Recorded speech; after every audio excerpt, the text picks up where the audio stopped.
Hi, I'm Kristen Bell, and if you know my husband Dax, then you also know he loves shopping for a car. Selling a car? Not so much. We're really doing this, huh?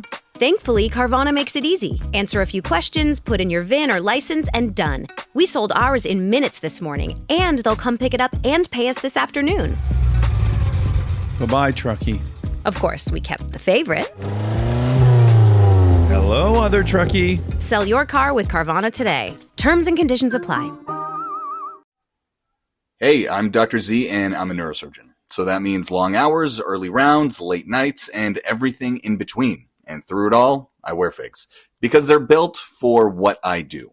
Through the chaos, through the hours, and through whatever the day throws at me, they do their job so I can do mine. They're comfortable when it counts, and functional when I need them the most. So where do you wear your figs? On shift, on call, on the couch in the break room, listening to this podcast? Wherever it is, they fit right in. And now listeners of this podcast can get 15% off their first order. Just head to wearfigs.com and use code FIGSRX at checkout. That's wearfigs.com, code FIGSRX. Hey, warmer from the low! Welcome to lovely Las Vegas for Coast to Coast Hoops with myself, Greg Hoops Peterson, now part of the VSiN family of podcasts. We've got an excellent podcast for you as we're going to be joined in a few minutes by Rob Donaldson, who does great work taking a look at college basketball over on youtube.com/Rob Donaldson. He does the Rob's Best Bets show. A little bit more baseball this time of year, but he, around the clock, is always doing an amazing job taking a look at this great game of college basketball, and we're going to be chatting it up with him about what he's all seen here in the offseason. We're going to be talking a lot about the mid-majors that I've previewed on the podcast over the last few days, as I did 3 conference previews. You were able to get the Coastal Conference, the Horizon League, and also Conference USA. We're going to be touching upon teams from all those leagues in terms of teams that he's feeling bullish/bearish on, some of the things that he's going to be taking a look at with regards to those leagues for this upcoming season, just some of the characteristics in general that he's looking at in terms of teams that are going to be either ones that he's going to be looking to back or are going to be looking to fade as well. So we've got a lot that is going to be going down there, and also some of these coaching hires as well. Some of the teams that he feels like has a really good coach in place that's going to be able to elevate them, and some teams that he's not feeling so great about as well. So we've got a lot to chat about with Rob today. If you do have a question, comment, segment idea, what have you for this podcast, you do have one of 2 ways to be able to fire those in. First one is my Twitter/X timeline at gunit_81. Keep in mind, LRCM, naming does not matter, so as per usual, please do send these into the timeline. The other way is via an Apple Podcast review. If you rate this podcast 5 stars, it is very much appreciated. And then from there, you're able to fire in whatever you'd like to hear on this podcast via that 5-star review. While I did not get in any Twitter/X questions today, everything is powered by EdgeBoost. EdgeBoost is making sure that bettors are able to access the funds that they so badly want to at any time of day. When you go to edgeboost.bet, utilize that promo code of Greg, G-R-E-G. That'll give you a $1 match on your first deposit up to $25. We did miss a few college basketball news and notes from the last few days, ironically enough, one involving a conference that I previewed over the last few days with having Abrimo Sacco going on over to New Mexico State after he was at New Mexico. The guy that averaged about 1.5 points per contest. He really didn't see a lot of playing time, so that one's not necessarily a big deal. But Campbell, a team that I'm actually quite bullish on in the CAA, they also get Davideus Butka. He was averaging 9.5 points, 6 boards, 2.5 assists per contest last season over at Pepperdine, so that's good for them. Probably doesn't change too much of my outlook on Campbell, especially when you're signing a guy in late July, but you know what, we did see a few signings over the last few days, but nothing too critical. We're right now gauging what we might be getting an NCAA tournament expansion, but we don't want to be thinking about those bad thoughts. We want to be thinking about what we're going to be getting for this upcoming college basketball season, and we're going to assume that it's going to be 68 teams until told otherwise, and we're going to talk about that with our good friend Rob Donaldson, who does such amazing work gauging this great sport of college basketball. You're able to follow him on Twitter/X at RobDFB altogether, and Rob, always a pleasure, my friend. Thank you. Yeah, thank you for having me on, Greg, and as I say every single episode, and it rings more and more true as we get now midway through July, but we are so darn close to actually seeing games on a basketball court, even if it's a secret scrimmage. I will take it, and I'm just happy that I've been along for this ride ever since the college basketball season ended last season. Yep, absolutely, and man, I could do for a nice game out there in Hawaii at midnight Pacific time. That would be so great right about now, especially with us coming out of the All-Star break in baseball, where it was a very, very barren week to say the least. But that said, how do you take a look at the offseason and sort of the reports that we hear coming out of some of these teams? Because I think the hardest thing to do is to decipher what we're getting in the transfer portal and to try to decide, all right, is this going to be a good team? Is it all going to mesh? Is it not going to mesh? Or is it going to be somewhere in between? And I feel like a lot of these teams that build a lot of upward momentum in the offseason fall flat on their face, and some teams that we don't feel so great about may surprise. Yeah, and it's almost like up to us to rework our brains and realize, yeah, these are very prominent universities at certain schools or certain conferences, but these conferences are now realigning. They're creating their rosters in very different ways, and the roster turnover is more insane than we've ever been used to. And so I think if you're somebody that just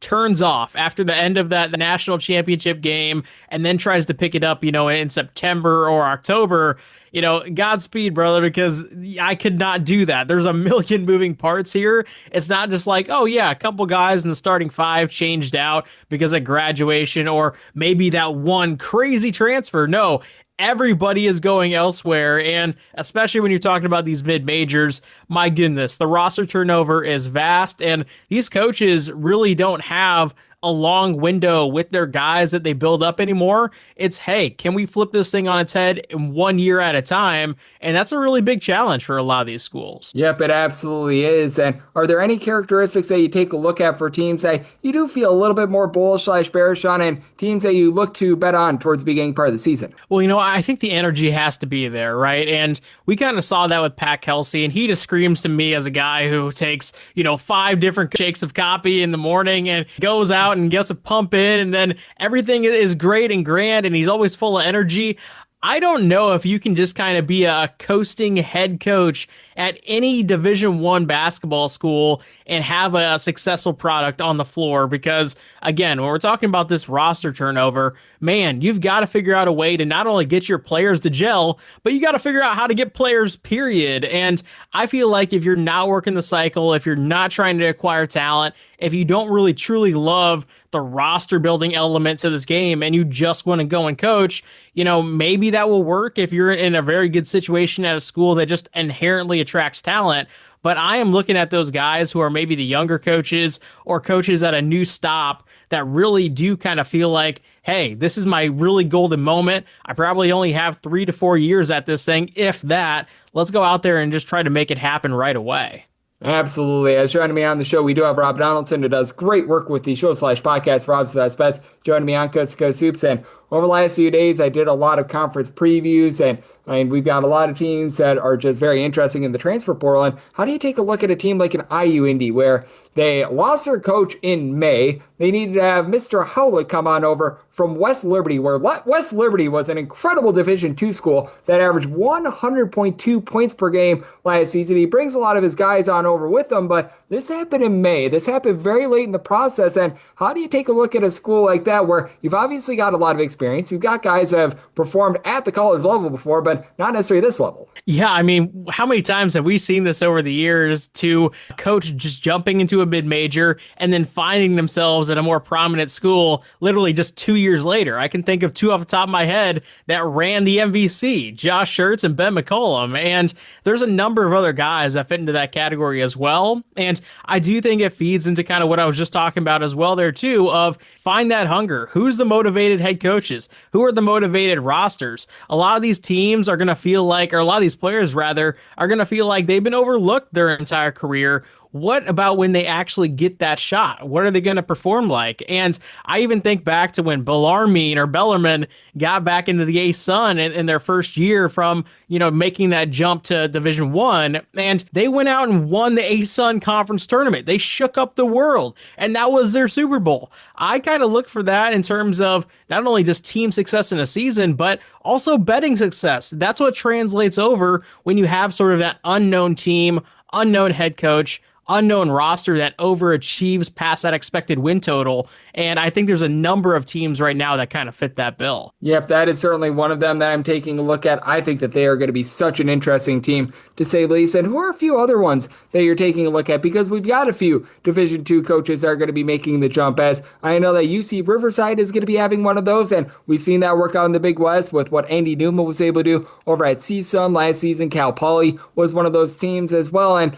I know that over at Denver, they went to the Division II ranks as well. I think that there's a lot of intriguing teams that they went to the non-Division I level to try to find success. One of those guys actually did start his career last season, but look at Western Kentucky and Hank Plona. This was a guy who coached a majority of his career at that Division II level and is going into year 2 with a Western Kentucky roster that, when you look at it, they added more in the offseason than what they lost. And I felt like they added a lot of quality talent. And when you look at Western Kentucky as just that brand, it's one of the more notable brands in the CUSA to begin with.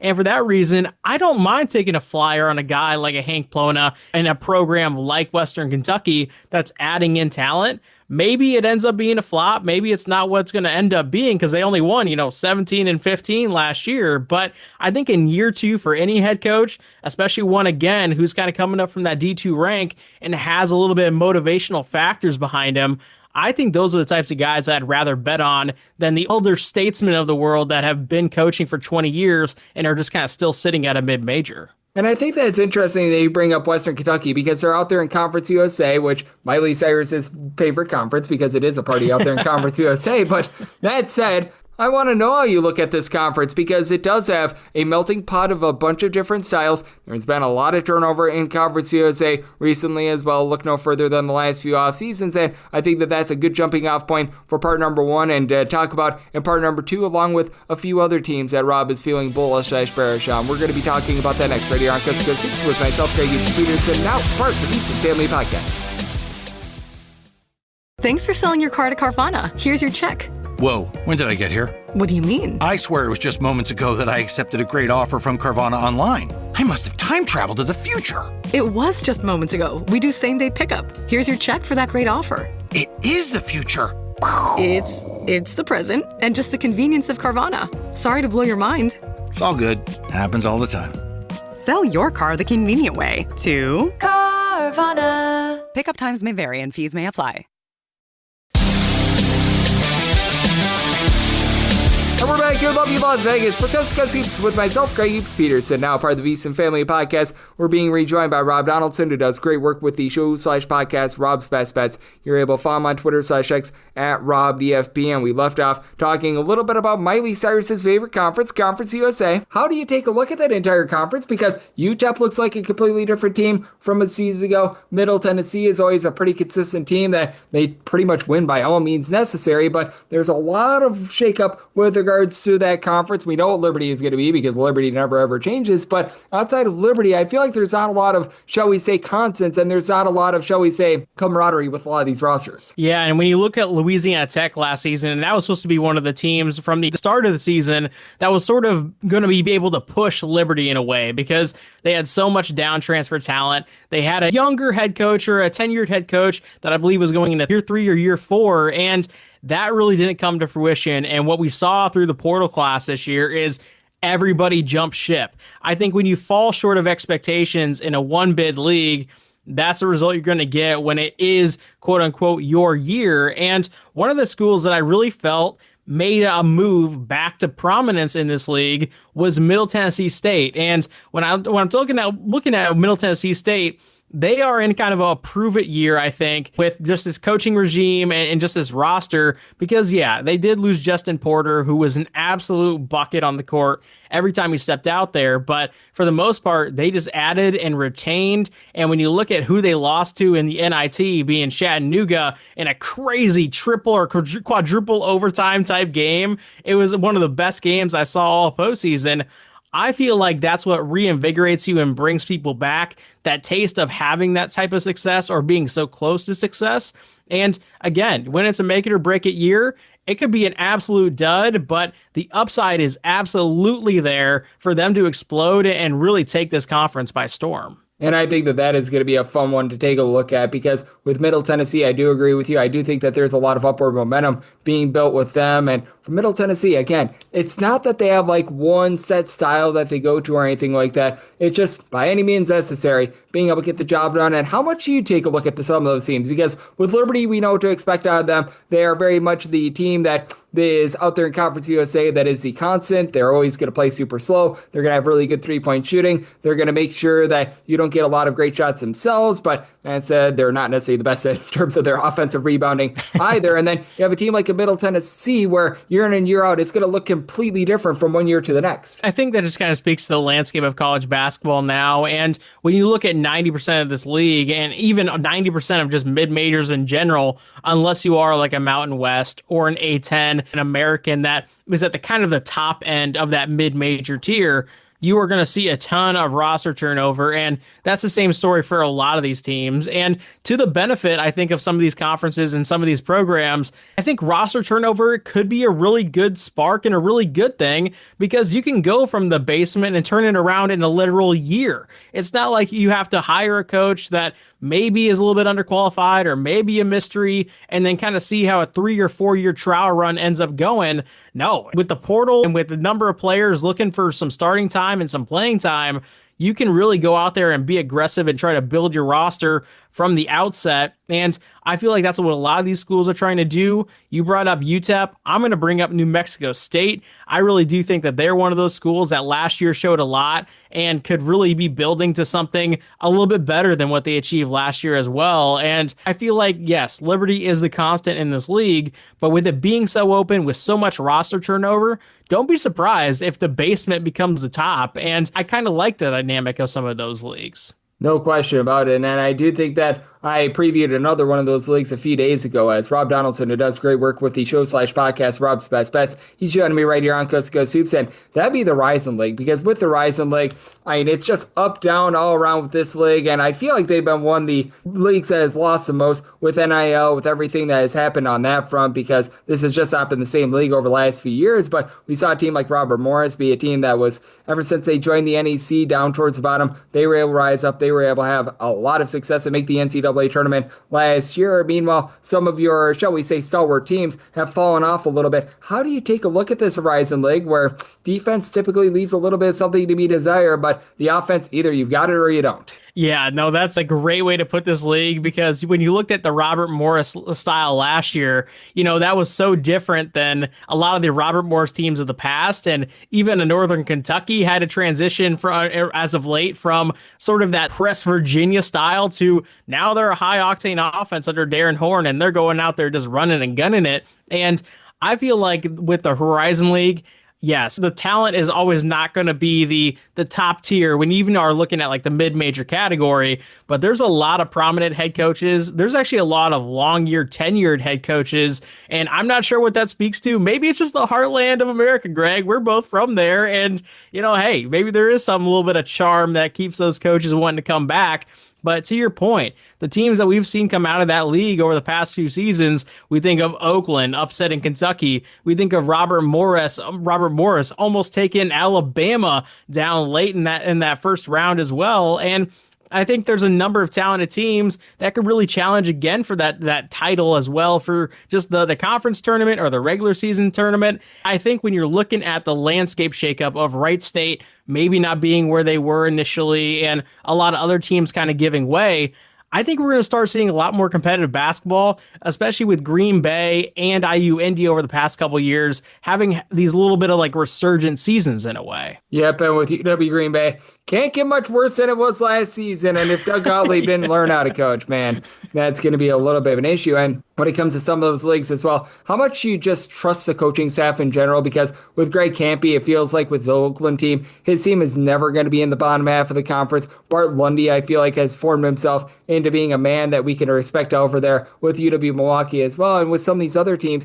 it does seem to be a little bit more volatile with them. And I think the biggest part about this is you got to find coaches with connections to D2 and even to D3 and even to JUCO and also these are going to be some of the collective conferences that get some of those down transfers that were maybe walk-ons at high majors. And that's kind of where the talent of this league falls. So it really ends up being an identifier type league. You need coaches with a lot of knowledge, a lot of networking, and just the coaching base across the country. And I think that's ultimately what makes up this team. You're going to see a lot of dudes that we've never heard the names of up until, their playing time just this year. And we saw that with a team like Northern Kentucky, where they were rolling out guys who were making their D1 inaugural starts, and they were getting 30 minutes a game. And I feel like that's the charm of this league. It's also the difficulty in kind of gauging who are going to be the best teams in this league. But it's 100% one of those leagues that as the season plays out, you're going to get competitive basketball. And I think that makes the product out of conference even that much better.